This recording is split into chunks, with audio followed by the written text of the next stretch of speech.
officially week 5 of prep. I'm 15 weeks out, and I just finished my first week of my actual cut. So I'm sorry there haven't been videos the last 2 weeks. I actually did film, but had trouble uploading it to my computer.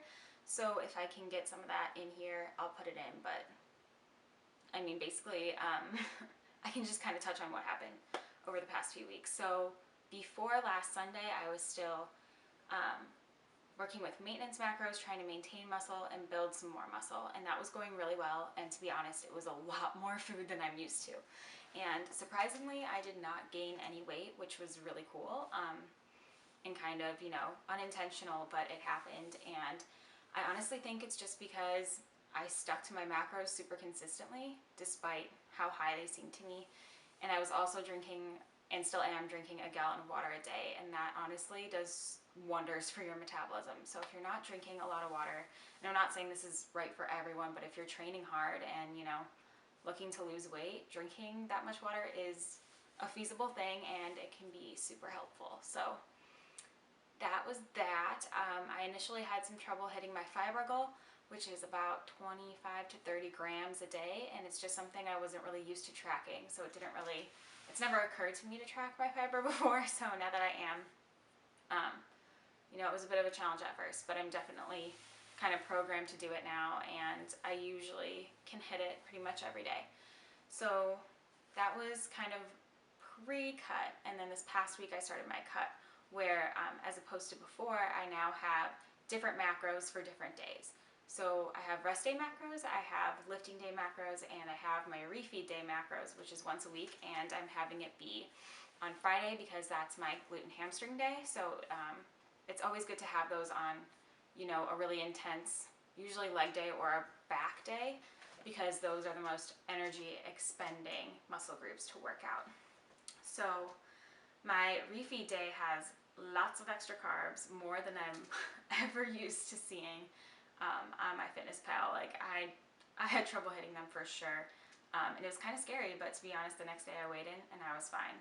Refeeds are super important for kind of resetting your metabolism, especially if you've been dieting for a really long time or training super hard for a really long time and you're kind of plateauing and not seeing results. Refeeds are super important for that reason.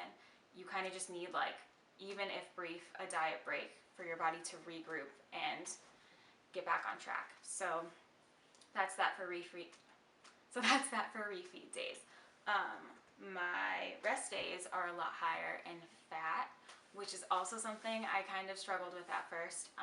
Not used to having that much fat, and I definitely didn't approach it the right way the first time I tried. I just kind of winged it as I went all day, and at the end of the day I had so much just straight fat, so it was just straight avocados until I hit it.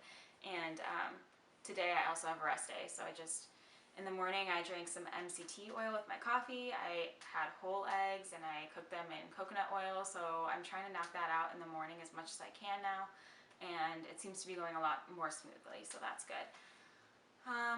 Let's see.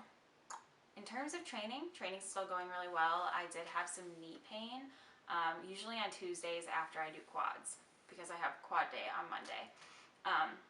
So I'm ordering some knee wraps for that and seeing if that helps. And honestly, it could be partially due to the fact that I never really targeted my quads before now, and I think I mentioned why in my first video, but just to re-emphasize, I am a very quad dominant person.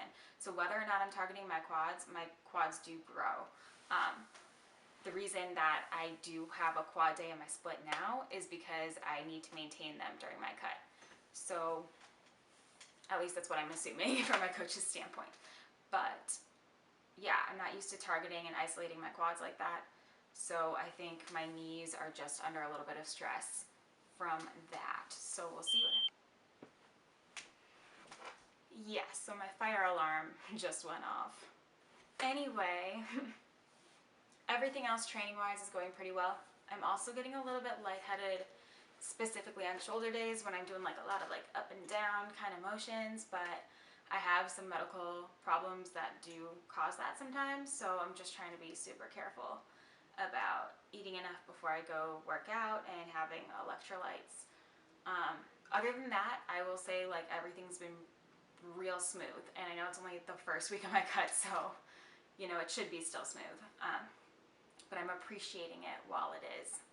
Some things I'm trying to implement going forward are I've been taking creatine, which I definitely see the benefits from it. I do feel like I'm getting noticeably bigger. Some of my muscles are coming in a lot more, but I will say that I got creatine monohydrate and I feel like I'm definitely a lot more bloated.